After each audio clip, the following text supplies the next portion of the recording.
அன்பு மாணவ மாணவிகளுக்கு என் இனிய காலை வணக்கம். நாம் இன்று பார்க்க இருப்பது இயல் 6. இயல் 6ல் கற்கண்டுங்கிற பகுதியை தான் நாம் இன்னைக்கு வகுப்பில் பார்க்க இருக்கிறோம். இந்த கற்கண்டில் எதை பற்றி நாம் பார்க்க போகிறோம் அப்படின்னு பார்த்தீங்கன்னா புணர்ச்சி. நாம் போன வகுப்புலேயே புணர்ச்சி பற்றி நம்ம பார்த்துருந்தோம். புணர்ச்சி அப்படின்னா என்ன அப்படின்னு பார்த்தீங்கன்னா நிலைமொழி ஈற்றெழுத்தும் வருமொழி முதலெழுத்தும் இணைவதை தான் நாம் என்னென்னு சொல்கிறோம், புணர்ச்சின்னு சொல்கிறோம். புரியுதுங்களா? அதாவது இப்போது தமிழ் அமுதம் அப்படின்னு இருக்குன்னு பார்த்தீங்கன்னா இந்த இரண்டு சொற்களும் சேர்த்து எழுதும்போது அங்கே நிகழக்கூடிய நிகழ்ச்சிக்கு தான் புணர்ச்சி என்று சொல்கிறோம், இல்லைங்களா? இந்த புணர்ச்சியை நம்ம 4 வகையாக சொல்லலாம். உயிரீற்று புணர்ச்சி, மெய்யீற்று புணர்ச்சி, உயிர் முதல் புணர்ச்சி, மெய் முதல் புணர்ச்சி, இல்லைங்களா? ஆமாம், அந்த புணர்ச்சி எப்படியெல்லாம் நிகழுது அப்படின்னு சொல்லி நாம் இந்த வகுப்பில் பார்க்கலாம். இப்போது நம்ம உயிரீற்று புணர்ச்சியை பார்க்கலாம். நிலைமொழியின் இறுதி எழுத்து உயிரெழுத்தாக இருந்தால் அது உயிரீற்று புணர்ச்சி. என்ன சொல்கிறோம்? நிலைமொழி, அதாவது ஏற்கனவே இருக்கக்கூடிய சொல்லின் இறுதி எழுத்தானது உயிரெழுத்தாக இருந்துச்சுன்னா அதுக்கு பேர் என்ன? உயிரீற்று புணர்ச்சி. இதுக்கு எடுத்துக்காட்டு அப்படின்னு பார்த்தீங்கன்னா சிலை கூட்டல் அழகு. சிலை கூட்டல் அழகு என்பதில் சிலை லை இருக்கு இல்லைங்களா? அந்த லையானது இல்லு கூட்டல் ஐ லை. அங்கே என்ன இருக்குது? ஐன்னு அழைக்கக்கூடிய உயிர். அப்போ இது உயிர் இங்கே புணர்வதால் இதை நம்ம என்ன சொல்கிறோம்? உயிரீற்று புணர்ச்சின்னு சொல்கிறோம். அடுத்ததை பார்த்தீங்கன்னா நிலைமொழியின் இறுதி எழுத்து மெய்யெழுத்தாக இருந்தால் அது மெய்யீற்று புணர்ச்சி. மெய்யீற்று புணர்ச்சின்னு எதை சொல்கிறோம்? நிலைமொழியினுடைய இறுதி எழுத்து மெய்யெழுத்தாக இருந்தால். இங்கே இதுக்கு எடுத்துக்காட்டு பார்த்தீங்கன்னா மண் கூட்டல் அழகு. மண் என்று சொல்லும்பொழுது இன் என்று அழைக்கக்கூடிய மெய்யெழுத்து அங்கே இடம்பெற்றிருக்கு, இல்லைங்களா? அப்போ அந்த இன் என்று மெய்யெழுத்து இங்கே இடம்பெற்றிருப்பதனால இதை நம்ம என்ன புணர்ச்சின்னு சொல்கிறோம்? மெய்யீற்று புணர்ச்சின்னு சொல்கிறோம்.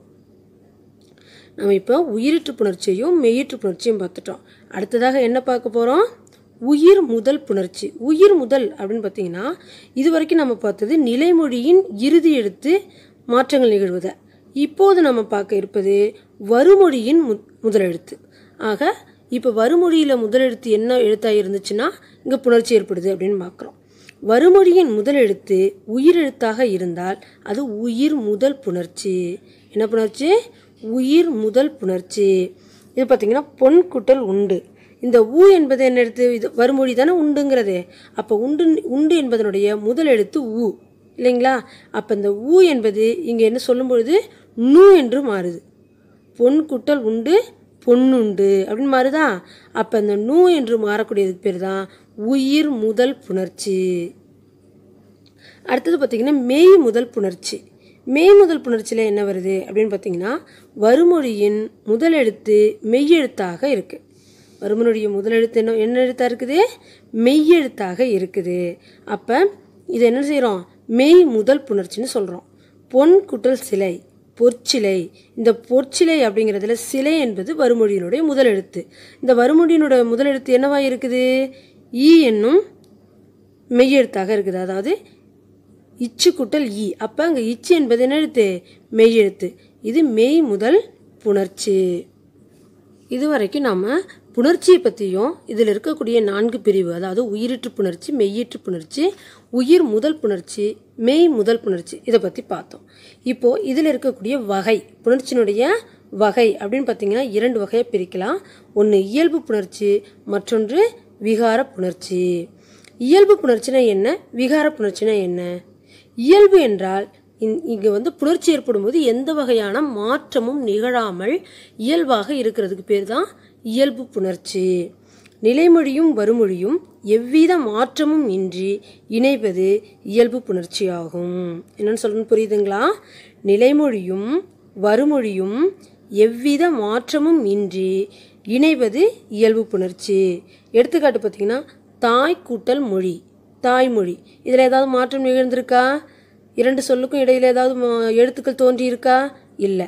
இப்படி எந்த எழுத்தும் தோன்றாமல் இயல்பாகவே இருந்துச்சு அப்படின்னா அதுக்கு பேர் என்ன? இயல்பு புணர்ச்சி.